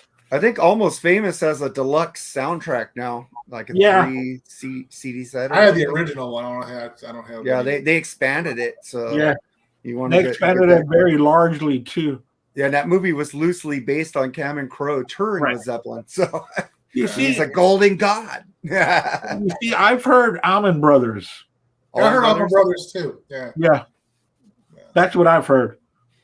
But well, I could see Greg Allman on the roof going, "I'm a golden god." That guy was tore up. Yeah. So, but I can see a little bit of both. More Zeppelin now that you mention it, because I just can't see Allman Brothers, being that way or having that kind of lifestyle. Well, not lifestyle. We know what the Allman Brothers been through. They were tore up. Yeah, they were tore up, especially when they did one of my favorite albums, "Eat a Peach." They were all tore up. Yeah, at that time. That vinyl does not sound that good. I bought that on vinyl, and it's like I don't know. It just sounds horrible. It sounds better on CD for me. All right, guys, we're at number one, and I think what everybody's is, and I am the odd man out. I know what Jerry's is, but let's go through it. Jerry, we talk about that all the time. Best album ever recorded in the history of music, still in my opinion. This personified everything Led Zeppelin did in the first 4 albums, kind of like put it all together. Even added some new kicks to it, like Down by the Seaside, little country and a little disco little thing at the end of that one. I mean, Cashmere, the Wonton Song, Custard Pie, In My Time of Dying, on my 10 Years Gone. That is a fucking great song, man. Yeah. Oh yeah. Down by the Seaside too. Didn't I play 10 Years Gone for you last night? You did. Yeah. Great song, man. Yeah. Sick Again. He told me to pick a Zeppelin song. Pick that one. I think us three can just might as well just talk about it, huh? Because we all picked it as number one, right? Well, except for one of us. But man, just incredible record, man. I mean, there's not a bad song. I know you don't like the last part of it, but I love it, man. Boogie with Stu ripped off from Richie Valens. Yeah, I still love it. And the Wonton song, Black Country Woman, Sick Again. Yeah, I love Night Flight. I mean, In the Light. That's another great song. Oh, In the Light. Yeah. Freaking keyboard. Yeah. Oh my god, so cool. I mean, there's not a week goes by I don't listen to this album. Still. Yeah, when I do get burned out of Zeppelin, I never get burned out of the Physical Graffiti. There's just, to me, it's the best record ever made, in my opinion. Yeah. It's one of the best. I can't really name the best. It changes every day. I understand it's my opinion, so. It goes between Rush, Zeppelin, Tesla sometimes. Triumph. It's all definitely. I think it was their pinnacle album, I think. Yeah. Yeah. Cool. Another cool album cover too. Yeah, where it's interchangeable with all the, you can take them in and out. I know Ralph Vieira's got a couple pictures of him in front of that building. That's pretty cool. So does Lee. Lee has a picture of him in front of there. Cool shit, man. Great record. Timeless. Brilliant. Awesome. What else more can I say? Yeah, it's really good. The Rolling Stones "Waiting on a Friend" video was filmed in front of that building. In front of that tournament. I remember watching that video on MTV. I fucking hated that song, Yeah, and now I listen to it. I fucking love it. It's like That's a great I got song. older, and now I like it. I thought it was boring because I was waiting for like REO Speedwagon or Duran Duran or Triumph or something like that, and I go, "What the fuck? This song sucks." I was just more irritated that I wasn't seeing a video I wanted to see it, I guess. Yeah. But Start Me Up video, I like that, but it was just Mick just looked weird. Well, he was wearing a leotard. That was weird. I know. It was weird. The close-ups were like fish islands or something. Yeah, they were like right there. Yeah. It's like the Huey Lewis of the News, one of the worst videos ever, Hip to Be Square. Hip to Be Square. I fucking hate that video. I love the song now. That's not one of Huey's best songs, in my opinion. Yeah, I think that video will give my wife vertigo. she gets vertigo and she can't, and it's like Yeah, but I don't think that's one of his best songs either. Hip to Be Square. yeah. Oh, that's one of my favorites. Is it? Oh god, I love that. But I Bad is my favorite Huey song. I just fucking dirty, and Power of Love. Of course, Power of Love. I got the book. Well, my number two is Jerry's number one is Jerry's number one, and I've always said that I want Amazing Grace and In My Time of Dying played at my funeral 1 and 2. So this song, it's In My Time of Dying, 10 Years Gone is my favorite song off this. Like, and then you got Houses of the Holy, which should have been on Houses of the Holy. I've always wondered, and a lot of bands have done this. They have a title track on the next album from the album before it, and it always tripped me out. I said, well, they decided to leave that song off, but they called the album that. It's just weird. But this because that's something that we can talk about even today. Yeah. That's why. Boogie with Stu, it just fucking jams.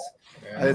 They gave Richie Valens' mother the credit for, and they did it. They didn't. She didn't sue them. They just gave it to her.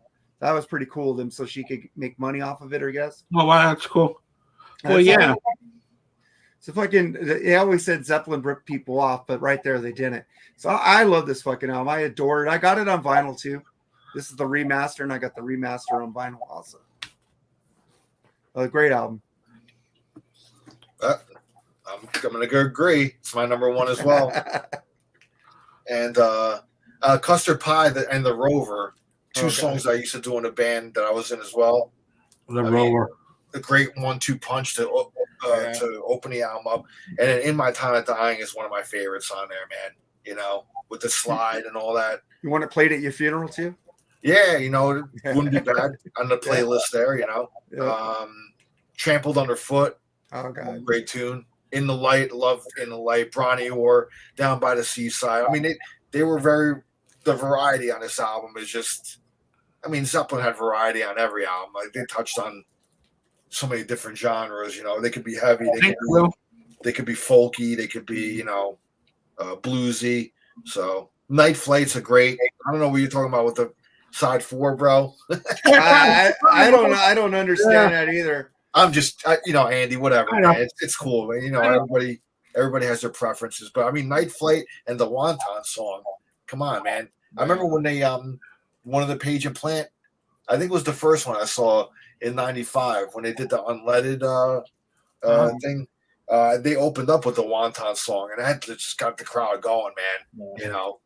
That riff, it's classic, dude. And funky as hell, too.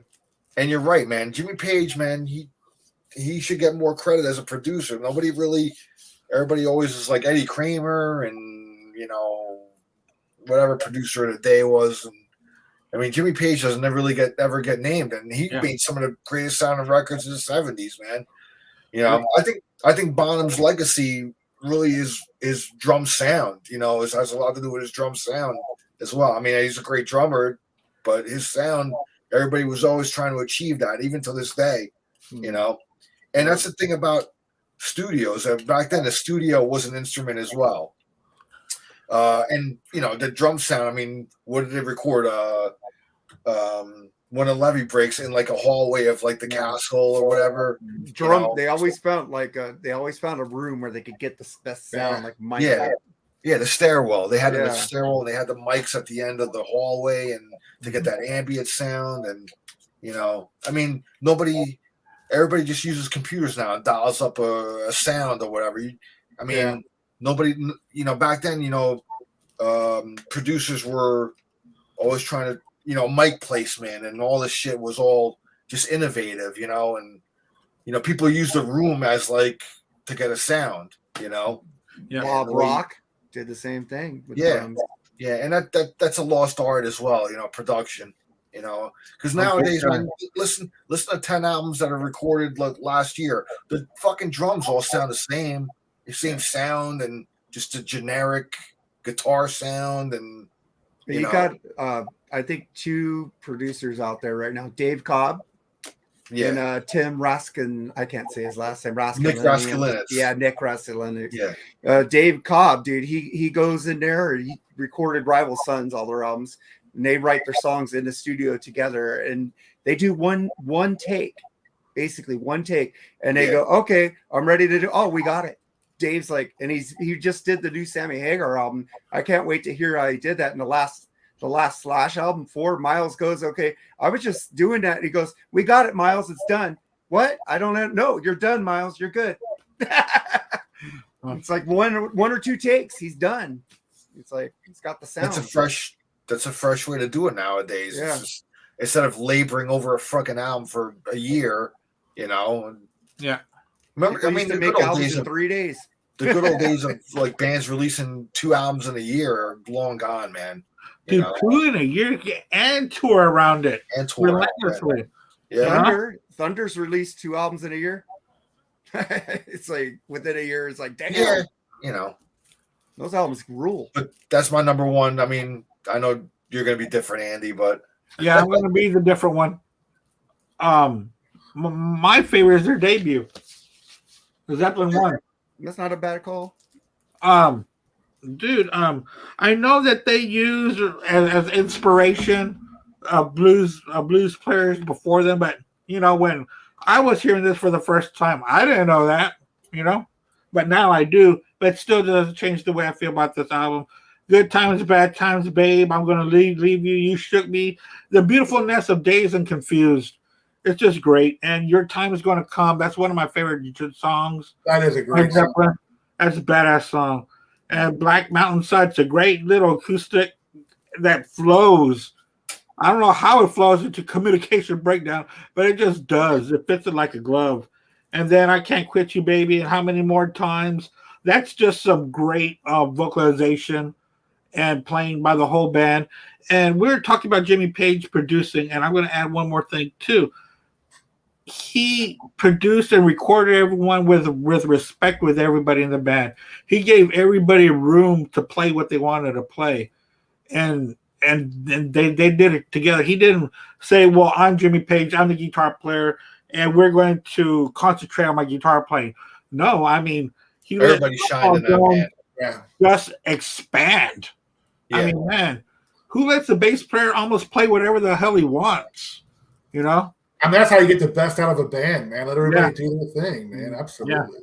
Yeah. And John Bonham, and even with Robert Plant, you using his vocals and the harmonica, and he just was able to grab all this talent and give everybody equal space. That's why we have a band like this.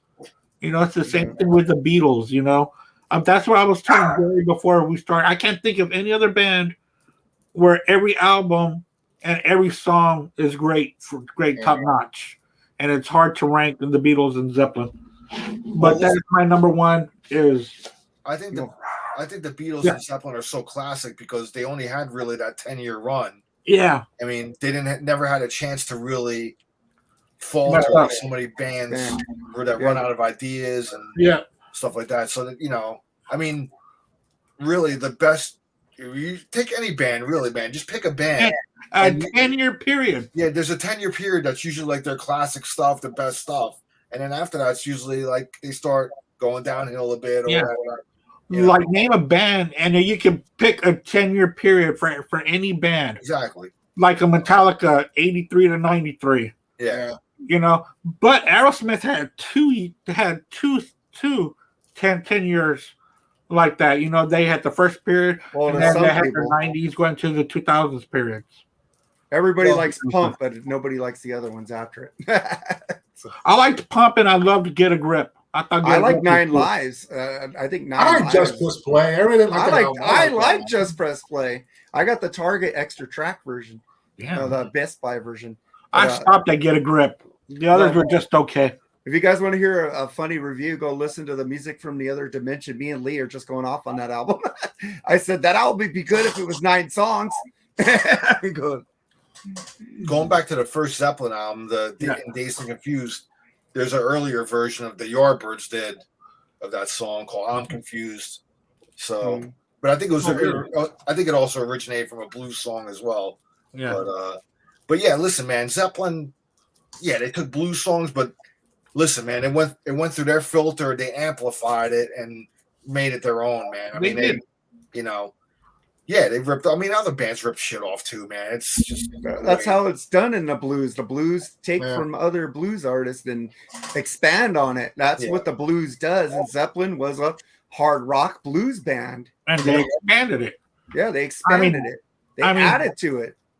I mean, the blues have been around since the beginning of the 20th century. It's going to grow. It's going to expand. It's like It's jazz. not Every just jazz artist has ripped off every the other jazz artists and made it their own. So, But Al made an interesting point about the 10-year period, and I think we should really have a show where we talk about bands in their 10-year period where they're most fruitful. I really think, man, you know, Because 10 it's true. years. Because I thought about that too. Yeah, I think Rush had 2 great 10-year periods to me. Yeah. I think they only had one bad song, and it was Tai Shan, but or Half the World. yeah, but you know, you're a super fan, so you're going to be biased on that, you know. Yeah, I'm gonna be Everybody has biased, but I'd listen to it. Everybody has that one band where they're, Right. you know, Where I everything- yeah. I said they had one bad song. But like you take Motley Crue, you know, 81 to 91. yeah. You know, it just works out that way. Oh, And there's a then lot of after that, even the Rolling Stones, they've been around for the longest time, but you give me like 67 to 77, and that's about it for me. For the I Rolling liked it. Stones. After that, I think I liked everything the Stones did except for Dirty Work. Oh, really? Dirty Work is horribly produced, and it was too polished. It was supposed to be a blues album. It was too freaking polished and clean. The Harlem It's so funny Shuffle was 'cause it's like not blues at all. it's Harlem Dirty Shuffle is Work. a total blues song, and they made it clean. They cleaned it up. Yeah. Go listen to the original Harlem Shuffle. It's like a lot That's- dirtier. It was those 80s production values that, Yeah. you know, it makes Oh, it sound dated. Oh, well, also look at the album cover of Dirty Work. They were all in pastel colors. Yes. They look You like know, the Miami pinks, Vice the on blues, there. the yellows. Yeah, Miami Vice, exactly. I thought Steel Wheels was great, and the album after I that. like Steel. That was their last great album, in my opinion. Was Steel. I like the one with Love Is Strong on it. No, that's a good song. Voodoo Yeah. Lounge is good. You're Voodoo right. Lounge is awesome. Voodoo Lounge. Our Love Is Strong. Yeah. That's a good album. I love that video. Yeah. Oh, They're all like- yeah. but still, that 10-year period, you cannot compare those albums to what was going on in between the earlier periods. You guys are talking about underrated bass player. Listen Yeah. to Bill Wyman on the old stuff. Like I was listening to a song called Jigsaw off of Beggar's Banquet, and I'm just listening to his bass. He's doing some killer bass rolls on that shit. I never noticed him as a bass player. I had headphones on. Oh shit! Because we're doing a review of that this week. It'll be out. It'll be out in July because I'm 7 episodes ahead. But yeah, that's a really good album. That's where my favorite period starts, is on Beggar's Banquet, and probably ends at It's Only Rock and Roll. I picked that for Lee because he loves that era of the Rolling Stones. He goes, "Thank you." I said, "Yeah, I didn't pick Mascara Sue." Oh wait, spoiler alert. That's coming out Friday. or Hot Poop.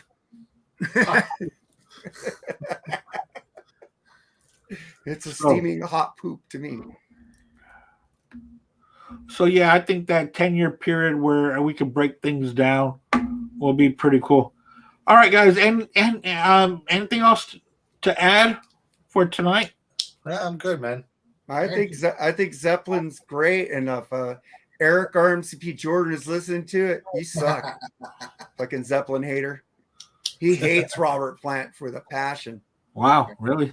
Yeah, go I listen. can't Go find listen. any Go why. listen to our. Go listen to our Presence episode on Freeform. He's on there. Almost as bad as Silent Lucidity. Yeah. Oh my god, Pretty bad. dude, that guy won't drop that. So I'm just going off on Ghost for him. Oh yeah, because I've seen you post a lot of things about Ghost in the past couple of days. Well, people keep asking me, why don't you like Ghost? Why don't you like Ghost? Why don't you I like just Ghost? asked you to play a damn Ghost song. I made a post and I said, okay, now you guys can drop it. Thank you. I just want you to play a song by him. That's all. I don't own it. I'm not going to buy it. I bought Slayer and King Diamond. Be happy with that. I You know I hate them. happy with that. And I actually like that Slayer song I played last night. I was going, Yeah, it took me a while to get into Slayer. I'm not the biggest Slayer fan, but if it's on, I will enjoy it. oh, I love Dave More than I would have. Lombardo. I love Dave Lombardo on drums. I Yeah, love it. I'm glad he's staying in Suicidal. The older I get, the more heavier my tastes are getting into now. It's weird. I'm like reversing as far as Yeah, heavy. you're going to be in freaking death metal, and then I'm not going to. I am. I'm starting to like that more now Oh and my everything. God, Cookie Monster. Black metal. Oh no, you probably like Venom, huh? I love Venom. Of course you do. Yeah, All that's right, all I guys. got to say. Hey, well, thanks for watching, everybody. Thanks for watching our show of ranking Led Zeppelin. I want to thank Jerry, Mark, and Al for joining me. Thank you so much, guys, for sharing y'all's thoughts on one of our favorite bands of all time. So thank you so much, and thank you out there at Facebook land and at YouTube land, and also to Will Toth for watching us and for commenting. We did read those, and thank you for putting your name on them, Will, because now we know who that was. So thanks a lot for watching. And we'll be back next week with a whole new episode with a whole new topic. I'm not too sure what topic that is yet. That's still in the works. But Thank you, Andy. oh yeah, Thanks. you're welcome. Yeah, Thank you, it's Jerry. always a pleasure to be on here, man. Thank you. Yeah, I'm home earlier for I don't know how long, so I could probably join you now a little bit more. Okay, great. Yeah. Thanks for that, because I always wanted y'all to be on here, but because I like y'all's insights in music and pop culture, and I like our show, so it's nice to have y'all on here. And Al is always great on his musical taste and just giving us the Al rules. out to the background. I've had him scheduled to come on Freeform a couple times, but a show always comes up and he's got to leave. Sorry. And I've said it on every episode I've been on so far. That it's still the best name for a podcast ever. Thank you. I know it's sad every time, but every time I say it, It is awesome, man. Thank you, man. I appreciate it. I appreciate you guys. Thank you. So and Jerry, a couple. next time you guys have a show, and then I'd love to come on your guys' show. So if I can do it, let me know. Oh, yeah. We usually record Saturdays at 3 p.m. Eastern. Okay. Okay. All right, guys. Well, it's fun, well, doing, thank you. it's fun doing a freeform show with Mark. It is. Yeah, they're really fun to listen to. Yeah, we had Chris Sinzak. He had fun. He even offered to come back and do another Alice Cooper album. He had fun. So did Aaron Camaro, man. Those guys are cool. That's a lot of fun. Yeah. And what's really cool is that you're able to play the music and play the songs on there. Y'all can really talk about them in real time. Well, So I, want that's people, pretty I cool. don't. I want people to hear it. I know a lot of podcasts play it underneath, and I'm like trying to listen to it, but I'm Yeah. not going to play the whole album. I just want to play 3 songs because I want you to go out and check it out. I Yeah, want you to buy the album. I don't want you to sit there and go and stream it. I want you to buy it physically or buy the digital tracks. Give the artist some money, man. yeah. Agreed. All right, guys. Well, thanks a lot. Once again, this was a blast, and we will see y'all again next week. And I will see you guys later. And good night, everybody. Have a great night, guys. Good night. Later, dudes. Bye. All right. Hey, give me the YouTube link.